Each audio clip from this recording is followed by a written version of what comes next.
Draft night went well for the Huskies. You're Locked On UConn.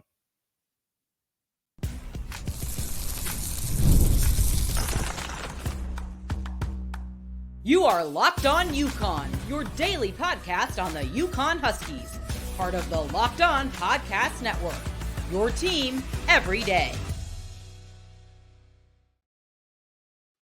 Thanks for making Locked On UConn your first listen every day. We are free and available wherever you get your podcasts and on YouTube as part of the Locked On Podcast Network, your team every day. Before we get into the show, a couple quick notes. Support on YouTube has been amazing. Would love to see all my subscribers also download the audio version and help our UConn audience grow. So do me two quick favors. Hit that subscribe button at the bottom of your screen, then head over to Apple or Spotify or wherever you get your podcasts. Hit the follow button. This way you'll never miss a moment of Locked On UConn. Help us continue to bring the content you love. Your support means everything to me. And if you're listening in an audio device, car phone, transistor radio, please take a moment to drop us a 5-star review. Special shout out to my everydayers. We now have rolled out our insider program. You can find it on our community page on YouTube, and you'll have it on my social media. You get a 14-day free trial of Subtext to receive latest insights, behind-the-scenes content, exclusive updates on UConn basketball. Join our community for direct access to the host, special Q&A sessions. We'll even be doing some giveaways. I have a UConn Hook C hat that I'm going to be doing our first giveaway on. And also, I'm donating 10% of all of the podcast revenue to Bleeding Blue for Good, NIL Collective. So it's live now. Go get your 14-day free trial today. Today's episode is brought to you by Game Time. Download the Game Time app, create an account, and use the code LOCKEDONCollege for $20 off your first purchase. Terms apply.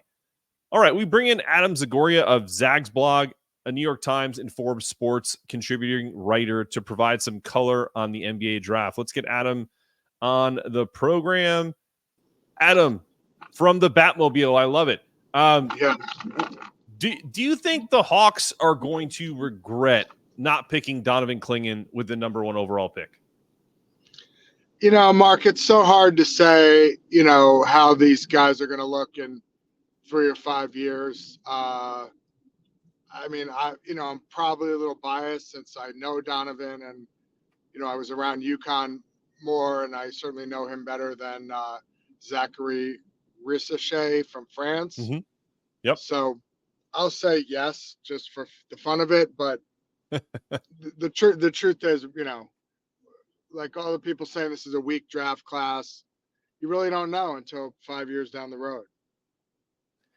Yeah, no, and we'll get into some of Dan Hurley's comments later in the show about, how important it is for these guys to continue to improve and kind of for his own selfish purposes. He had some great quotes on your Twitter page last night. But to stay on topic of the two guys that got drafted last night, I heard reports earlier in the day yesterday that Stephon could go as high as number 1. Like you said, it was a quote-unquote historically weak draft. And Stephon is, if not the most talented, arguably one of the most talented players in that draft.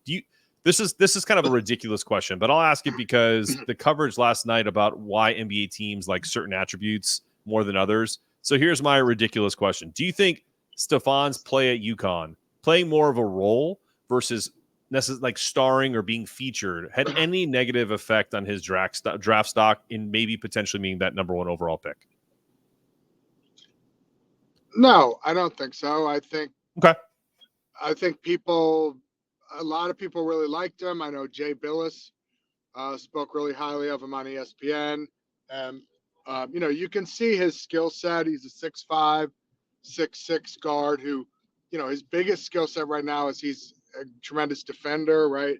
Can defend multiple positions, really lock down some guys like Terrence Shannon. And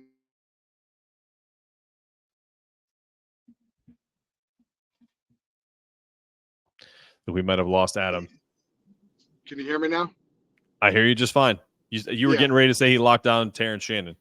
Locked down Terrence Shannon in the NCAA tournament, can play multiple positions offensively, has played some point guard in the past. And, he's a really likable kid.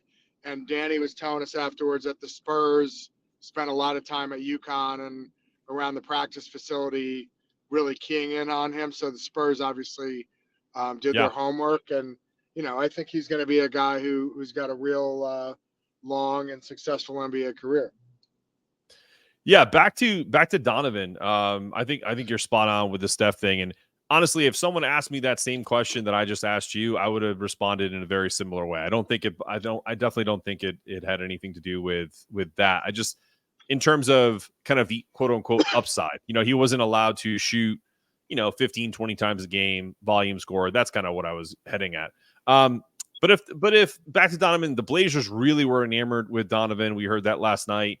They were getting some trade potential or some folks were trying to trade up. I know Memphis was interested in trying to get Donovan Clingan as well. Would there have been a thought for the Spurs to do a double dip on UConn if he was there? Yeah, can you hear me? Yeah, I can hear you. Yeah, I'm actually surprised, just to take a step back, that there wasn't a big trade there at the top of the draft. Interesting. Okay. There was a lot of talk that, maybe the Spurs would package 8 and 4, do some kind of trade with the Hawks for number 1. And, then that Donovan maybe would fall to 4 and the Hawks would take him there, because Donovan was a little cryptic with us. Tuesday, he said he worked out for 5 teams. We now know that obviously the Blazers were 1 and the Hawks were 1. So I'm a little surprised there was not a big trade there. And it pretty much went, according to like the ESPN mock draft form at the top, which is actually pretty surprising considering how wide open this draft is and the fact that there's no, generational number 1 like LeBron James or Cooper Flagg or whatever. So I'm sorry, what's your original question about the Blazers? No, because the Blazers were enamored with him. But if for some reason, maybe the Blazers got an incredible trade offer, so let's say they trade out at 7, and Donovan is there for the Spurs at 8, do you think they could have potentially done what I thought that would have been a really cool, not only just because it's both UConn players, but just the fact that you have Victor Wembanyama, you add another 7-2 guy who's clearly just a rim protector right now and could expand his offensive game. Do you think the Spurs would have went down that road, or do you think they would have passed on Donovan if he was there? I did. There wasn't any buzz about the Spurs with him beforehand. They already have Victor Wembanyama, so my gut is that's doubling up on a position where they have a future superstar. Fair enough. There was some talk with Memphis had the 9th pick, right? I think there was. Yep. There was some talk that he could go 9, but I know Danny told us afterwards that he was happy both guys were off the board, pretty quickly. Kamani and Luke were there with Dan. They didn't have to wait very long. They could get to their after parties pretty quickly, and those are 2 good organizations. I mean, certainly with the Spurs, fantastic, and Pop, you're dealing with, maybe the best run organization in the NBA. It's great for Steph. He's going to be, coached by a Hall of Famer and playing with future superstar in Wembanyama. And, the Blazers are, a solid organization, and they want Donovan and as a position of need. So, I think you got to be happy, just as someone who knows both guys a little bit and covered them both. They're great kids. They're great young men. And, I guess we have to find out if Bill Clingan's going to have to move to Portland now. Right. Before we get to the next segment, listen to Spurs GM talking about Stephon Castle and maybe react to how spot on he is and what that means about the UConn program. Listen up. Players go to a school and be willing to play a role, right? He played on the ball and off the ball in high school, and was doing things that he just wasn't able to showcase sometimes at UConn because they were so good and they were deep and they were experienced. And so that ability to sacrifice for the betterment of the team is something that stood out to us as well, right? Because that's something you're going to have to do across the course of your career, everybody. And so that stood out as a great quality, but he's tough, he's smart, he's a team-first guy, he's a hard worker, and he comes from a program where they're getting coached hard every single day. They work hard, they practice hard, they're competitive, and they execute, and that meant a lot to us. So if you are Dan Hurley, do you just package that and start to show that to recruits, and show them like, listen, if you come here and you play a role, the NBA notices and it's not all about you. Yeah, 100%. I mean, look, I don't think Danny has to do too much in recruiting right now, except, flash 2 rings in front of any of these kids and their parents. I mean, everyone knows who he is, who the program is now. He said to us afterwards that, people are more responsive in recruiting on text and phone calls now. And the danger is, they just have to choose people who they think are going to be good program fits and culture fits. But yeah, certainly, it's kind of a little bit like those Kentucky teams, right? Where you had guys coming off the bench that didn't even start for John Calipari and, were top 10 picks and lottery picks. Obviously, Steph, did start, but, he was playing a role, and in that role, he was able to maximize it and show everyone he's a lockdown defender and, tremendous athlete, and is going to have an expanding offensive game. So, yeah, it's a great commercial for Connecticut. And, they've had, four guys drafted so far in the last 2 years, 3 in the lottery. Then hopefully today you get Cam and or Tristan. You're looking at 5 or 6 guys drafted out of UConn in a 2-year span. That's only going to help. If you're just looking recruiting, that's only going to help. Yep. Absolutely. Don't give all the content away. We're going to get to that. We're going to get to Cam and Tristan and your thoughts on them coming up after this.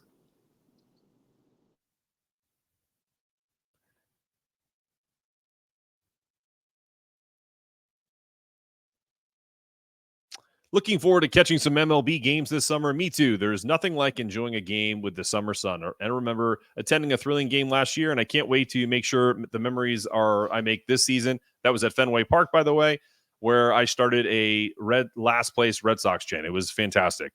We have killer last minute deals, all in pricing, views from your seat, and their lowest price guarantee. Game time takes guesswork out of buying MLB tickets. Personally, I love the ease to find great deals for upcoming games on the app. You'll find flash deals, zone deals, even get to see panoramic views from your seats. With their lowest price guarantee and flexible customer service policy, you really can't go wrong. So take the guesswork out of buying MLB tickets. Download the Game Time app, create an account, and use the code LOCKEDONCollege for $20 off your first purchase. Terms apply. Again, that's LOCKEDONCollege for $20 off. Download Game Time today. Last minute tickets, lowest price guaranteed. All right, let's bring Adam back to the program. All right, so you kind of teased us with the two gentlemen who are our older UConn graduates, our fifth-year transfer in Cam and our fifth-year transfer in Tristan Newton. Both Danny, I think you tweeted this, and I saw a couple of reports that he's saying that there's a couple of teams in the 30s that are honing in on their guys. Do you have any insight to that? Is that something you heard as well? And what are your thoughts about them if they're going to get drafted? Where do you think they land? Yeah, I mean, yes, Dan did say that he said both teams were getting locked in on in the 30s. I think Cam is definitely he's on the ESPN mock, I think in like the mid 40s somewhere. I don't have it in front of me. I did not see Tristan mocked on ESPN, but, wouldn't surprise me in the second round, if he goes anywhere in the 30s or 40s or 50s. Guy's an All-American guard. A couple things that are interesting is I tweeted, I believe there were 6 transfers chosen in the first round Thursday night. What are we, Wednesday night? So that just goes to show how it's much more common now in the portal era that guys can transfer and be successful. Devin Carter, obviously another Big East guard, transferred. Terrence Shannon Jr., who we mentioned before, transferred. Yep. So you got 5 or 6 guys taken in the first round who are all transfers. I'm not sure that would have been the case, 5 or 10 years ago. And now both Cam, obviously, is a 2-time transfer and transferred. So they're kind of in that mode of older guys who I was talking to Bobby Marks from ESPN about this earlier in the week. Teams have to make a decision in the second round. It's kind of a flyer, and you can be a little more creative, especially if you have multiple picks. And it's, do you want to take a young 18, 19-year-old kid who maybe has more upside, but you're going to have to wait 2 or 3 years? Or do you want to take a Cam Spencer type of guy who's, I think, 24 years old already? And, that's old. That's old by NBA standards. But what you're getting. You're getting a guy who's going to shoot 40% from three. A guy who's a winner, who's won a championship. He's kind of a mini Dan Hurley on the court.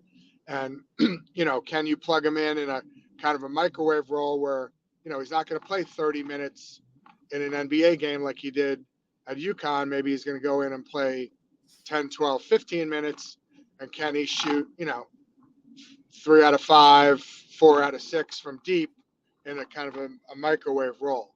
So with the value that, NBA teams place on shooting and spreading the floor, you have to think there's a role for Cam Spencer in the NBA. And it's going to be fascinating it's fascinating to watch how a lot of these guys pan out. We're talking about UConn guys, but I can't wait to see Zach Edey in the NBA. How is his game going to translate? How's Donovan's game's going to translate? And, if Cam Spencer winds up on the right team in the right role, he could be like an Austin Reeves type of guy.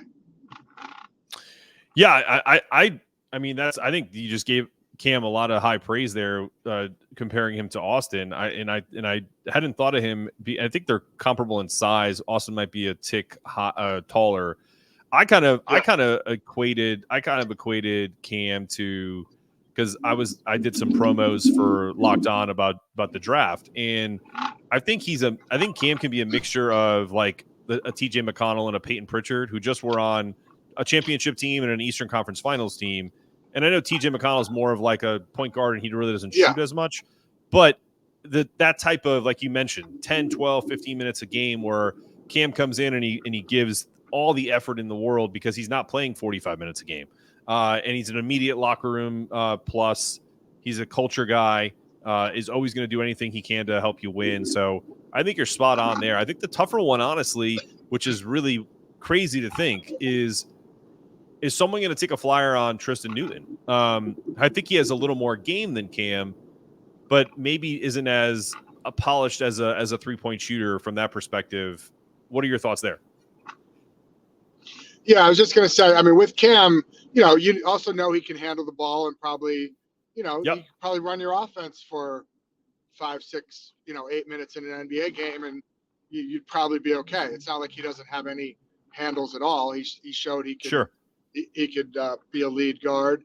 And, Tristan, it's like with Cam, he's got one specialized skill, and that's shooting, and what you're getting, kind of like Reed Shepherd, except he's older and didn't shoot for as high a percentage. Tristan Newton is more of a guy who's a jack of all trades kind of guy. I'm not sure he does one thing, exceptionally well the way Cam does, although man, there were some games where that Kansas game, right, he took over. He was the best player on the floor. I was at that game. He was the best player on the floor in a game with against a team that's got other NBA picks like Kevin McCullough and guys like that. So, and how old is Tristan? Like 23? Same, 23. I think he's 23 now, being drafted. I don't know how quickly he'll turn to 24, but his rookie year, he'll be turning 24. Want to take an older, mature point guard who's going to be, like you said, good culture, locker room guys, won a championship. And, you could plug him into a game for a while to run your offense and maybe score a little bit. And what are we saying he is? Like, what, 6'4", 6'5"? Yeah, they're both around that size. I feel like his measurements flat-footed was like 6'4.5", so he's 6'5", wearing basketball shoes. So yeah, that's a good size for, an NBA point guard or backup point guard. So, he if he doesn't get drafted, I'm sure he ends up as a free agent on somebody's summer league roster and, maybe a training camp situation. And then he's just got to go in and prove he can compete and find a role. For sure. Before we jump on, are you watching Fox Sports or ESPN on your TV all day? Have to turn down the volume with all that shouting. Make the switch to Locked On Sports Today, a free 24/7 sports streaming channel program for you every day to bring you the biggest stories without all the screaming. Locked On Sports Today brings you can't miss analysis, opinions, and news. Streaming 24/7 on YouTube or the free Amazon Fire TV channels app, part of the Locked On Podcast Network. Your team every day. Before we move on and kind of talk about some of the things that in your article on ng.com with Danny, I had one more question. I'm not predicting this, but I feel like there's a possibility where you have to look at teams that have multiple second round picks where they're going to potentially take either the Cam Spencer or Tristan Newton. Like one team right off the bat, I think both of them worked out for. Be great if they picked them both, because I know this is an offensive-minded team, is the Indiana Pacers. Like a playoff team that needs culture changers, that doesn't really feel like they need to have an 18-year-old or a 19-year-old to wait for because they're trying to win now. They have stars already in Halliburton, in Pascal Siakam. Do you think that could be a good landing spot for either one of our boys? Yeah, it's funny you mentioned that. It makes a lot of sense for either one or both of them. I mean, everything you said is true. It's a team that's a playoff ready team. You know, they already have their superstars, maybe just looking for a few complementary pieces. And you could see both those guys fitting into that culture. Sure. Okay. I mean, I did talk a little bit to Cam's agent, who said with certainty he is going to get drafted. You know, he didn't give me any more on where or, you know, by which team, but I'll be pretty surprised if we get through Thursday and Cam Spencer wasn't drafted. Fair enough. Well, Cam Spencer is a part of I'm a teammate of Cam Spencer, our Connecticut sponsor, the Feel Good Lab, who's not sponsoring this show, but they are an official sponsor of Locked On UConn. Also sponsors Cam Spencer. So I hope, for the sake of my new teammate, that he gets drafted, and we'll definitely talk about Dan Hurley and some of the recruiting stuff that you spoke to him about in your article on ng.com coming up after this. So I was reading your article, Adam. No worries here on as you're driving. So I really appreciate you doing that. Talk to me about, you mentioned it earlier. I was going to ask you a question about the biggest, I would say, fear for UConn fans, and I think Danny has addressed it already with you, is that when they see these big names, Malik Thomas, AJ Devonsa, insert name of 5-star quality player here, making an unofficial visit, et cetera, and they're linked to UConn, their biggest fear is turning into Kentucky in John Calipari, of just bringing in a bunch of talent and not, sticking with what worked. Address those fears to UConn Nation in terms of what you know about Danny Hurley and how I don't think that's going to happen, but I can't quell all of their fears, so you do it for me. Yeah, I mean, first of all, I did talk to, the staff was there last night, so I did also speak a little to Kamani and Luke, and I also had a very brief exchange with Bill Murray. Asked him how he was doing. He told me he was doing fine, so that was nice. Awesome. And, first of all, they're expecting and counting on a jump from the freshmen, certainly Jalen Stewart and Solo Ball. So those guys, they see those guys as, program culture guys are going to have to make a jump. And I think we saw, certainly with Jalen, they trusted him down the stretch there to play him in, in some limited minutes in the big games. Solo kind of fell out of the rotation once Steph got back, but they're going to need those guys to take a jump. And obviously Liam McNeely and I believe Ahmad Knoll are going to have roles on this team. So, those are some pretty high. Liam's a 5-star guy. I think Ahmad's a 4 or 5-star guy. 4-star, yeah. So, you're already plugging in some big name freshmen. into the program and, counting on them to, not screw it up and, absorb the culture from the older guys. So I think anyone they bring in on a visit or consider taking onto the team is going to have to, mesh with that culture. And yeah, that is the fear that Dan sort of expressed, that, hey, more people are going to answer our phone calls and our texts now. And we got to make sure, we're getting the right kind of program guys in here. I personally don't see like an AJ DeMonsa ending up there. I don't know anything inside about that. He's going to have his choice of schools, and maybe he'll end up at Connecticut, but my gut is something like that doesn't happen. But guys like, Malik Thomas, and he's, another 5-star guy that is visiting, and, he's going to have his options. Darius Adams is visiting. Yep. Saw that Friday. So, yeah, I don't think there's a danger they're going to turn into Kentucky and, with Cal, but that is kind of his concern. Yeah, for sure. Yeah, I think for UConn fans, they're used to the 3 stars that turn into bigger players like the Jeremy Lambs of the world, that are developed, right? And I think people don't want to lose that kind of grittiness, and I don't think Dan Hurley will kind of let us go down that road. But yeah, I mean, they would have, I think they would have been happy if Cooper Flag came to Connecticut. So for sure, but I think Cooper, if he had gone there, would have fit right in, because he's all about winning and all about teams. So, it depends who you get. Absolutely. Well, listen, Adam, before I let you go, because I know you, like you said, you had a busy day today. So again, I really appreciate you jumping on. Tell people where they can find you. Obviously, we have your Twitter handle on here at Adam Zagoria. Just let people know where they can find your articles, work, and then I'll let you jump for the rest of your day. Yeah, thanks. Yeah, it's just Twitter at Adam Zagoria, and that's probably the easiest way, since I link pretty much everything off of there. All right, Adam, go enjoy the rest of your day. Really appreciate you jumping on and giving us some color for the aftermath of the NBA draft and some recruiting stuff. And we'll talk to you soon, okay?